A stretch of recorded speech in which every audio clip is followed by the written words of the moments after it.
Okay, so when we're doing our daily writing, our independent writing, and the student has selected their picture, some students are able to write words on their own, and some students may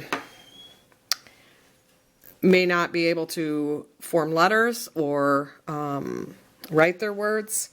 So for those students, well, I keep this available for all the students, but for students who have limited communication skills and aren't able to form letters and independently write their letters, I keep this alphabet board out. And how I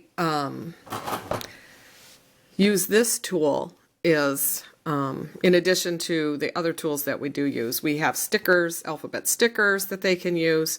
We have the iPad with the keyboard, which I'll show you later. We also have an old keyboard from a computer that they can, touch the letters to show us that that's what they want.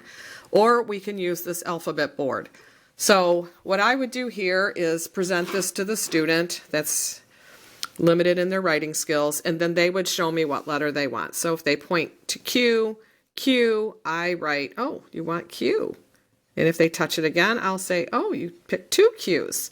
And then I just kind of talk to them about it. So then they would keep picking their letters. They might say K and Y. And this is all their input. This is K and Y. I usually have,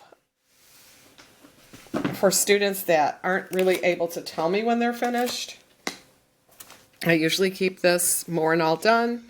This little tool here that I have where it says more or all done. So if they stop pointing, they've pointed to a few letters, and let's say they pointed to R, 1, 2, 3, 4 times they pointed to R.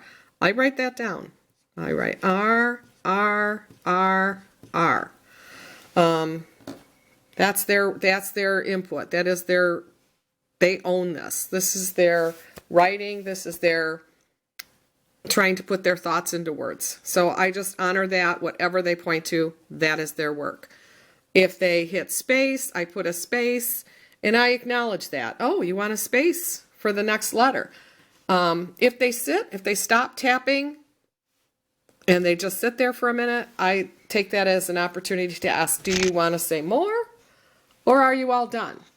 And if they tap more on this little board to tell me they're not finished talking yet, they're not finished with their writing, then I ask them which letter they want to say, which letter do they want to talk about next, or do they want me to write down? So then if they, tap M, then I put 2 M's, and I go from there. And I continue this until they tell me they're all done. The all done and the more and all done is here. So if there's a break and they're sitting, I ask them again, do you want to say more, or are you all done? They always will indicate when they're done. They tell me, they tap all done, and then I say, okay, then writing is finished. And that's how we do writing. They usually have the choice for their picture. I give a couple of picture choices that they choose from. Sometimes we pick a color of marker that they're going to use.